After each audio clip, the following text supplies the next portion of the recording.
Good evening, afternoon, morning, night, whenever you find a way to watch or listen to this. It's Omar again from the Between the Stripes podcast network featuring hardware with Jackson, which we'll record later on this summer. But I'm here with one familiar face and one new face to the podcast. And we're talking a bit, call it niche, call it new, a new topic here, a new league, Major League Football. And no, we're not talking two separate leagues under one umbrella. We're talking about one league with four teams. And they've been kind of moving kind of quietly in like establishing their teams and their cities, but they're going to be ready to play by August. And we're here to rank the four stadiums because we have four teams and four stadiums just to talk about with very intriguing histories and features. So joining me now without further ado is Mike from CFB Campus Store. You've seen him before on the podcast with me and Jackson.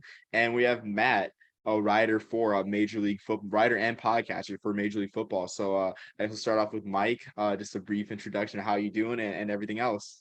Well, Omar, I appreciate you having me back on again to join you. My background, I traveled to college football stadiums all over the country. Last year, I accomplished one of my goals, which was to see a game at all 130 FBS stadiums. In between those visits, I'll make stops at stadiums that are either no longer in use or have different purposes. And the stadiums we're going to talk about, I've been to 3 or 4 of them, so I'm excited to be in the conversation. Yeah, and we're glad to have your expertise and travels with us today. And now, Matt, I guess brief introduction of what you do and what you've been up to. Yeah, sure. So I've been semi-retired for the past year, so I've had a lot of time to dig into things, and see what I want to do with my life. But as far as MLFB, I've been following them for the past, 18, 19 months, and I've pretty much delved into every single aspect of the company and their business plan, and every bit of news and detail I pretty much found and gone through. So I have a wide array of information as far as MLFB. I've even talked with personnel guys recently because a lot of players have come to me to try to get in the league. So I'm getting really involved with MLFB as far as every aspect that I can. Absolutely. And I really appreciate that. I mean, I love startup leagues. I want to see these leagues succeed, especially this one too, MLFB, even though the spring and summer football crowd is getting kind of crowded now, but it should be interesting. I guess like before we start, the USFL, XFL, and now MLFB war is the closest thing that I guess our generation will get to an AFL versus NFL type, I guess, battle. So I'm excited for it, I'm excited to see who ends up lasting in the end, even though, I guess I hope all of them survive, but in the real world, they can't all survive. But yeah, so let's kick this off with our stadium ranking. So we'll go number 4 to number 1 around the table. I'll start. And I guess we'll go sort of like in a snake draft style for our fantasy football fans watching and listening at home. So I'm going to start off with my number 4 ranked stadium. And if you guys know me, I'm huge on history and whatnot. As I've only been to, actually, I haven't been to any of these venues. So history was like what I had to go off in capacity. So number 4 for me, I guess, should be with no surprise, should be the Virginia Beach Sportsplex. Even though they have a illustrious tradition in the UFL hosting the Virginia Beach Destroyers, there just isn't much history there. It's also a soccer specific stadium, which, I mean, it contributes well, I guess, to having fans closer to the field and whatnot, but I guess sightlines wouldn't be as great for a stadium as that. But again, not much history with the Virginia Beach Sportsplex. And to be honest with you, I think the Virginia team, the Armada, if I'm not mistaken, would have been better served, I think, playing at either, I guess, ODU Stadium. I'm about to call it Foreman Field, which is the old name, but SB Ballard Stadium. Yeah, SB Ballard. Yeah. I mean, shoot. Yeah. The historian of me wants to call it the Oyster Bowl and, Foreman Field, but it's SB Ballard, or even Norfolk State Stadium, Dick Price Stadium. I thought they would have been better served there with a good campus environment and getting into the Tidewater community in Norfolk. Yeah. In the city of Norfolk and not just Virginia Beach. But that's my thoughts on that. From what I understand, the stadium's highly accessible to those in the city, and should be a fun fan experience. So I'll bring that. I guess you guys can discuss my pick and then reveal your picks after for number 4. Well, I'll jump in and say that I agree with you as far as number 4. Looking at a similar lens as far as football history goes, there's other factors to weigh in. Capacity. It opened in 1999. One of the strong points that it has is a FIFA 1 stadium, so it can host international events. One of the downside, one of the reason I put it at number 4 is because it appears to only have bleachers on one side. I read that it has 6,000 capacity, but it's expandable to 17,000. So I think, you mentioned the tenant and the UFL in 2011, 2012. Initially, I know they had, crowds upward of 13,000 as it spill over from the seats. So there's definitely that potential. I mean, anybody that goes to football in Virginia, it's a rabid hot base, DMV, all that stuff. So, it's a good place to start. I think when we talk about a new league, it will suit possibly initial capacity. But as far as, like you mentioned, football history, tradition, it's the newest kid on the block. And then therefore, I'm going to put it at number 4. All right. And my response as far as the Virginia Beach Stadium, I think with the crowds, MLFB they're expecting, 12 to 15,000 even over the next few years. That's their projected attendance, even for optimal numbers for them. And I think that's about right where they want to be in Virginia Beach. I mean, it's you don't want to get too big of a stadium. I thought they might have gone with Dick Price, but the thing about that is you never know how these leasing conversations go. They probably talked to them. Maybe they were unfavorable conditions or something, because it is a very, very nice stadium, and that's where I would have liked them to be. But Virginia Beach is nice. They'll probably bring in rolling bleachers for the other side, because they do only have those permanent bleachers on the one side. They have some suites, which aren't bad. For a smaller stadium to have suites like that is pretty cool. And I think it's going to be a pretty decent destination. Now, my number 4, I'm going to have to go with, I know I've heard, some rumblings of what you guys have been thinking for stadiums, but I'm going to go with Lad Peebles as number 4. I mean, as far as I've looked at all the stadiums, and I'm not big on the history like you guys are with stadiums, but as far as the fan experience and whatnot, I like all the stadiums, but if I had to rank them 1 through 4, I think I'd pick, Lad Peebles as the 4th. It's just, I think the whole thing is bleachers. There's not really any additional fan experience. Maybe not in the best part of mobile. I think they could have gone with the other stadium that they have the Senior Bowl in now. Might have been a better pick. So, but I'm going to have to rank Lad as number 4. I mean, I can see that, Matt. And I guess to start off with that, Lad Peebles has a good amount of college football history. Lad Peebles is actually my number 3, honestly. Actually, no, it's my number 2. I can give or take. I don't want it to be too out of a take. It was my number 2 just because college football history 1. And I guess it deals with sort of from what I've read, it deals with sort of a Legion Field problem, which Legion Field is a stadium I've been to this past fall, where the neighborhood around it is not as great. So it kind of hurts the fan experience too, where like fans are just like, they got to stay like a distance away from the stadium. There's like not as much to do around the stadium, and it's kind of sad. In fact, I think a couple years ago there was a shooting at Lad Peebles Stadium to further kind of sully the reputation of the stadium now that South Alabama has left. I guess at number 2, it's got a good amount of history, which I'll go on about after. My number 3 was Tom Benson Hall of Fame Stadium, which it's a great venue, and of course the NFL is taking good care of it with renovations too. And if I'm not mistaken, for our U.S. history fans and buffs that may be listening or watching, I think it is a WPA project, which bonus points for that. I mean, the college football history is just not there, honestly, as much. I mean, the Malone College in Canton, Ohio, called that stadium home for a while before they shut down their program. And even now, they have one of the biggest games in HBCU football, or a game that's trying to gain traction in HBCU football, with the Black College Football Hall of Fame Classic on Labor Day weekend. And there's been a couple of good games so far. I know this year, I think it's Central State and Winston-Salem State playing this year in that game. So they're trying to build some college football, longevity there.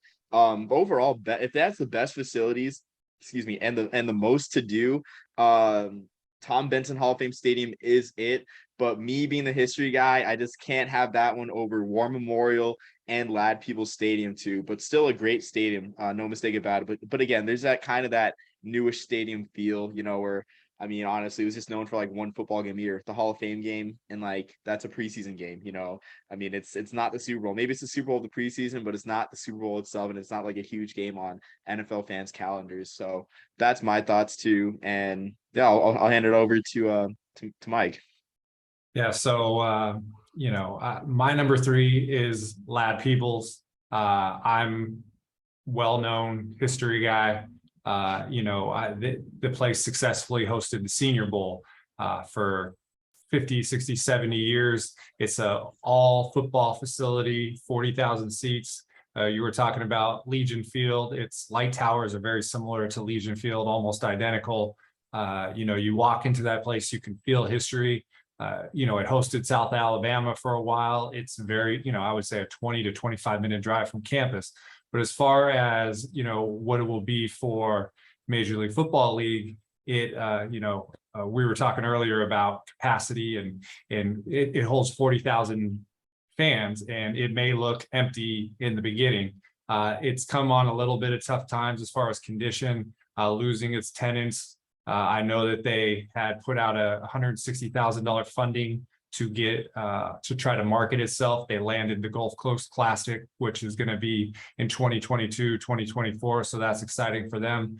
But in comparison to the two that we have remaining, I just felt like the combination of its age and the vibe is not the right word I want to use, but if there is 6,000 fans in there and its location, I'm going to put it one step above Virginia Sportsplex just because of its football history, but not that much higher above.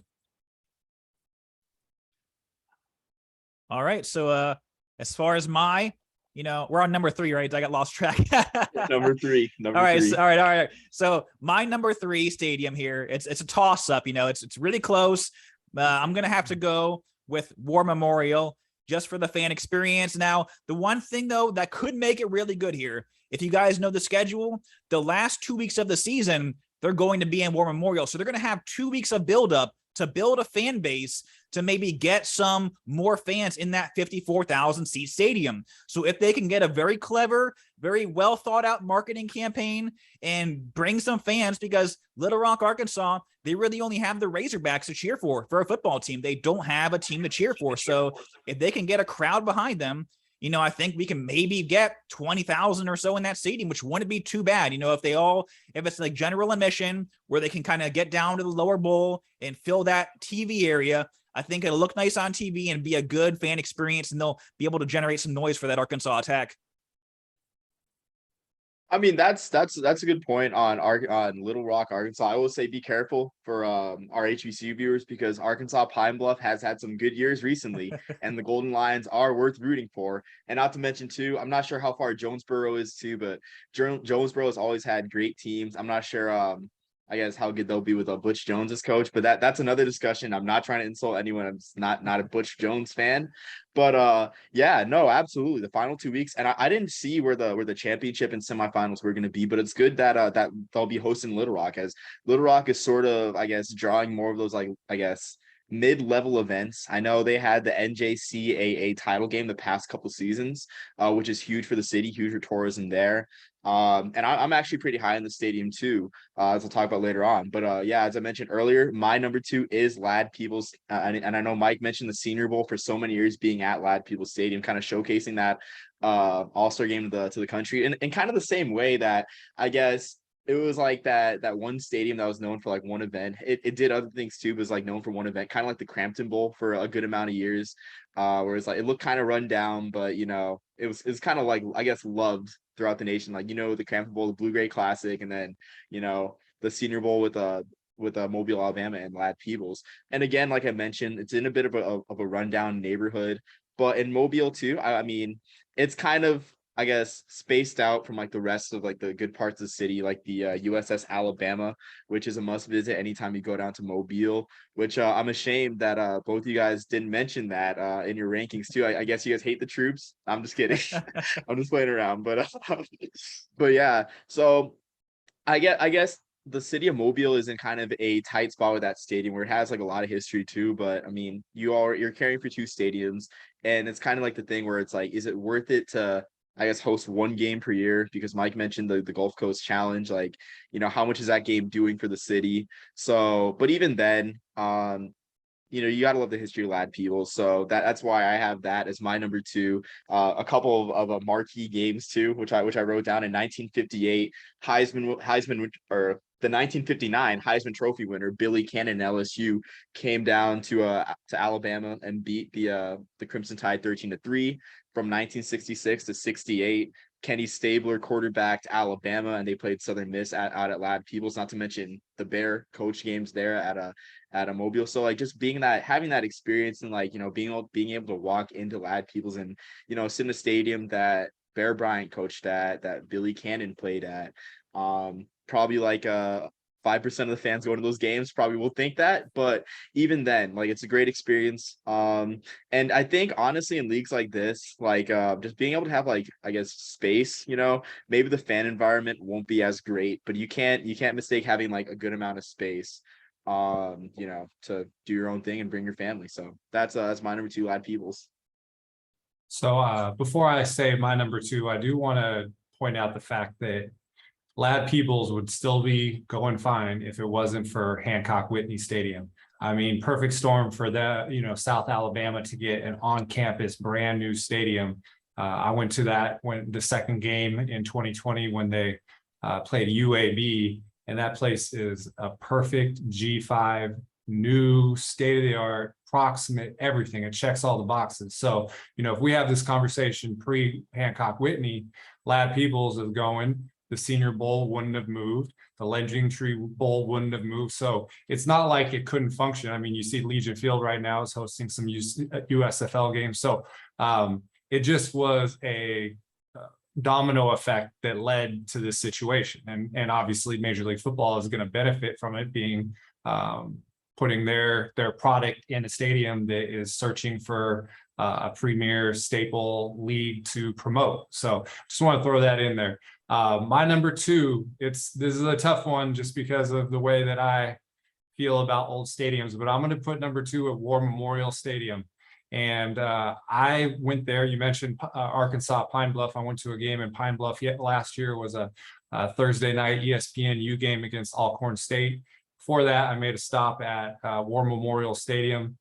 It was not open, but I did my little fence hopping and we got in, and it had such a cool historical feel. I know that it's getting used every other year for one game, obviously, because of how Northwest Fayetteville is compared to Little Rock. I have a photo up here in the background. You see them stripe it out. They had over 55,000 fans at a 1992 game versus Alabama. So it has a great history. 1948, they built it specifically for remembrance of soldiers that lost their lives in World War I and World War II. So it's in Fair Park, the park region, the whole pavilion. It's beautiful. It's a great spot. And so if we're talking about Lad Peoples and War Memorial being the same, both built in 1948, both being historical venues, both have, Lad Peoples 40,000, War Memorial 54,000. What ranks one above the other would be the location of War Memorial. So I think that it's well established for me at number 2. All right. And as far as my number 2 stadium, now the pre-show here, I had an idea of what I wanted to go with, but I think I'm going to make a last minute audible here and call Virginia Beach number 2. It's like a 1A and 1B for me. So I got to say Virginia Beach is number 2. There's great things to do around the stadium, which is great. You have the beach, which is 20 minutes away. I Google mapped it in case I wanted to go there. You got a golf course, a 9-hole right next door. So if you're taking a road trip, bring some irons, and some putters and go down there and have a nice round of golf before the game. There's a lot of bit to do around Virginia Beach. It's a nice tourist destination. I'm big on the fan experience portion of things with stadiums. You got the suites, which is great. I mentioned before, expandable to 17,000, right where MLFB wants to be. And I think that's going to be a nice stadium to bring some fan noise in, but it's a little open. So maybe we'll get not as much noise as you would in like a Fuller, Arkansas or Fuller Lad Peoples or Fuller Canton. But I'm going to have to go with Virginia Beach as definitely number 2 for the Sportsplex here. Absolutely. I mean, it'll have, I guess, like in terms of a league like this, you want the more intimate experience. While like space is good, you don't want it to look like super empty. I've been following the USFL this whole spring/summer, and the games at Legion Field, like I loved it, but also some of the camera angles just were not favorable to the league, especially in a stadium like Legion Field. So yeah, I guess the intimate experience is good, and it'll be good for the league whenever they get their TV deal. To have like, I guess, a tighter space so it looks like more fans are there and engage. But yeah, I guess that is a huge thing for Virginia Beach, and a lot to do, honestly. And I forgot to mention too with Lad Peebles, they do have a bit of a semi-pro, I guess, minor league pro football history, as the Mobile Tarpons played there in the mid-60s. So in doing my research, so there's a number of semi-pro football leagues, a Continental Football League, and they were part of I think that was the South Atlantic Football League, and there's also the Atlantic Coast Football League. So tons of semi-pro leagues, and they're part of that history as well. So we've all reached our number one spot. So my number one is War Memorial Stadium, because it's not in as bad a state, I think, as Lad Peebles is. Lad Peebles' problems have been much publicized, whether it be the shooting that I mentioned earlier, as unfortunate as that was. But War Memorial Stadium is drawing some, I guess, big events in their own way.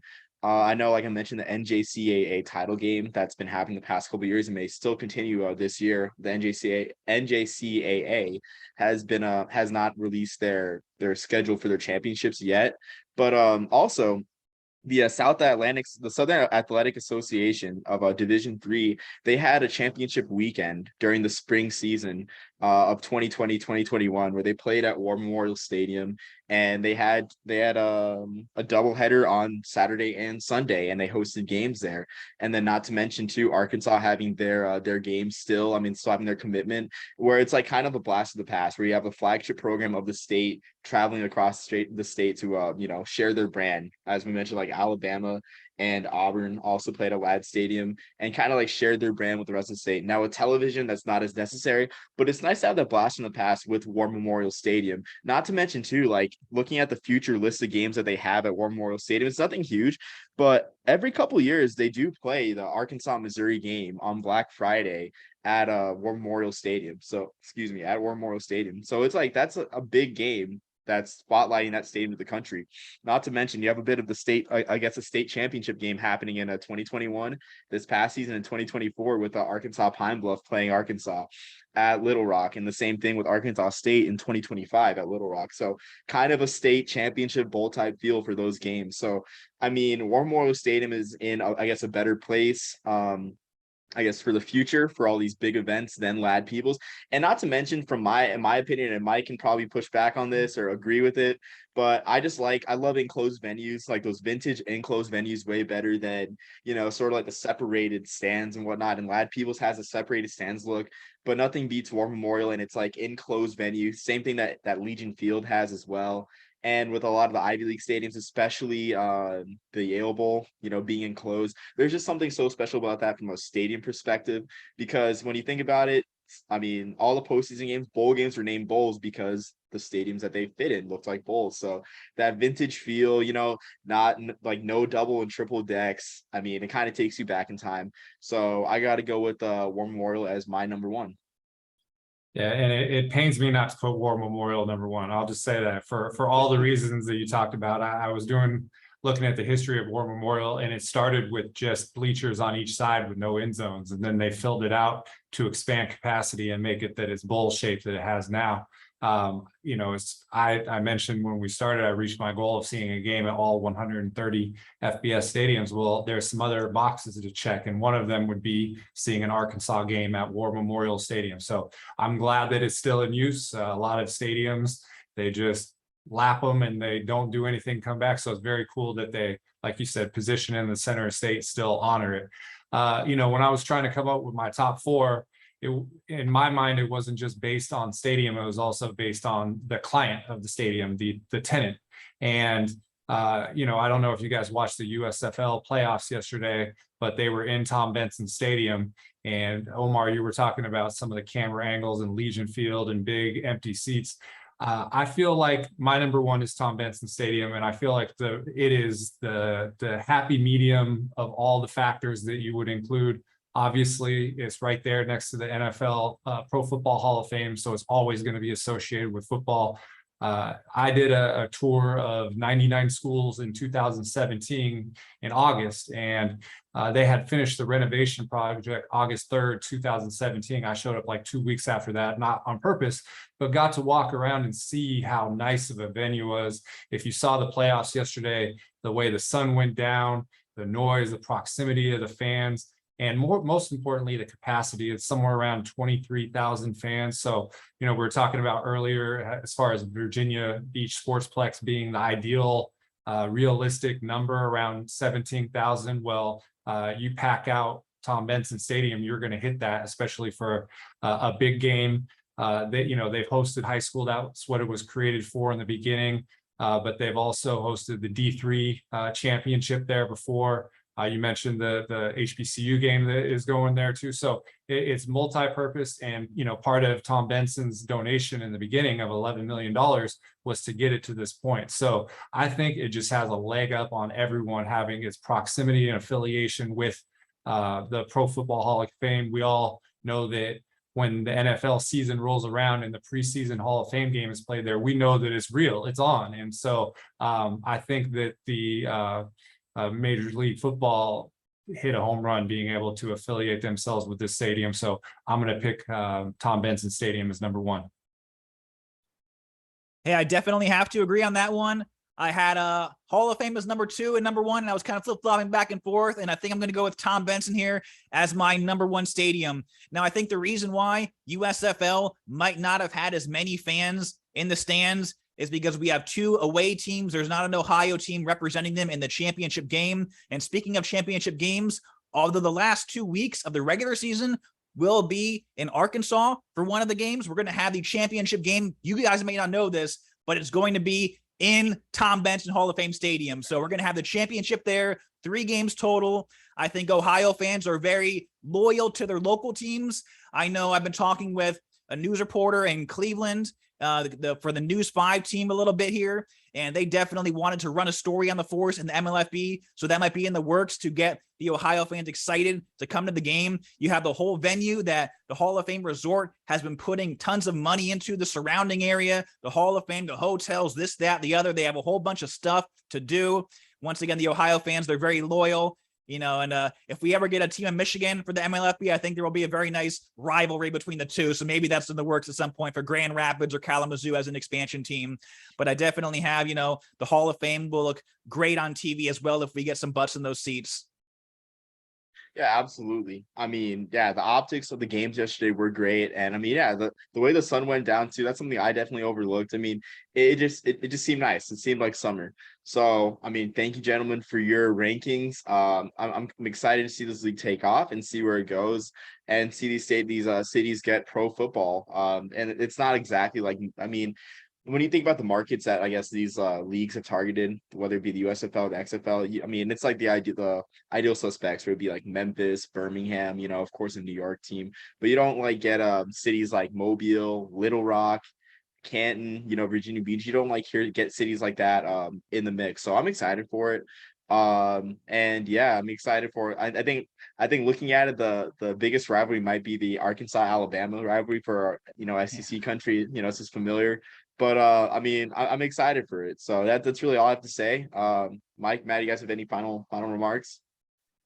I'm super excited to see where MLFB is going this year and beyond. I know next year they already have some of these stadiums locked up for next year. They have the right to refusal for a bunch of dates. So they have next season ready to go, ready to launch. They just have to get pretty much the rest of their funding underway. But I'm sure once they have a demonstrable product, like with TSL, the Spring League showed, and they eventually became the USFL in a sense, I think we're going to have some financial backers coming behind MLFB once they see the product they put on the field. Once they put their money where their mouth is, I think we're going to have a nice financial backer, maybe even a broadcast deal to generate some revenue and some sponsorships. So I'm excited to see now the present and the future of the MLFB. And I'll just say, more football, the better. We just had CFL starting out. I watched the game last week. Everybody wants to talk about these summer, spring leagues and minor leagues. Are they going to make it? Are they going to hit it big? And you know what? It just because you're playing doesn't mean that you're automatically going. Your vision is to challenge the NFL. And that's what I hope that everybody just has, not just reasonable expectation, but take it for what it is. And it serves many purposes. It entertains the fans. It gives us football and non-football times. Very important. It gives guys opportunities who, we see the way that the draft goes, and now that the rounds have shrunk, recruiting is better, and you're mostly getting drafted out of P5s and, some FCS players. So there's tons of guys that are slipping through the cracks that just need film, and this is an opportunity. So, you know, anything in the South, we talked about Alabama, Arkansas, you know, the places that the markets that they're testing, these are great places. I looked at the schedule, and I think that I'm right that there's a game on August 31st at War Memorial, and I haven't announced my schedule all the way on Twitter, but September 1st, I'm going to a game at Central Arkansas. And so it might be, if I were to go one day early, I might get a chance to do that. So, you know, to not be able to, maybe it won't be for an Arkansas game, but a Major League Football game in War Memorial Stadium would be great. So I'm happy. I'm, you know, obviously grateful to be part of this discussion and excited to keep track of the league, and, you know, 4 great stadiums, and it will be fun to see, you know, the vibe and the attendance and the response to the league. Yeah, absolutely. I mean, yeah, and that's a great point you make about these leagues competing with NFL, which like it just annoys me to see people like, you know, call anyone that supports. I mean, I guess like not anyone that supports, but like all the people that back the league, call them like dumb for like competing with NFL, and that's really just not the case. Like you would have to be dumb to talk about like being direct competition to the NFL. So yeah, so much value in this league. Like already seeing some of the stuff that Matt posted on his Twitter, like some of the players that have been signed. It's like, hey, wow, like a, you know, guy like a Keith Pearson from Presbyterian, like that guy was a great player, you know, in the spring FCS season that I remember. Like would love to see him get a shot, and like can speak for like a lot of like FCS guys and like D2 guys that are getting their shots here. So yeah, it's great, you know, great close to the summer. I mean, if you don't want to watch preseason football, preseason NFL, and have games and watch games that mean something, then tune into MLFB. So that's all I have. And I guess, yeah, I guess until next time, you know, stay tuned for content the rest of the summer. We'll certainly, Jackson, I'll certainly have Mike back on the podcast, you know, talking about something, whatever it will be. And Matt as well, too, you know, for your MLFB, you know, hunger. So until next time, everyone, peace, love, and soul. Thanks, Palmer.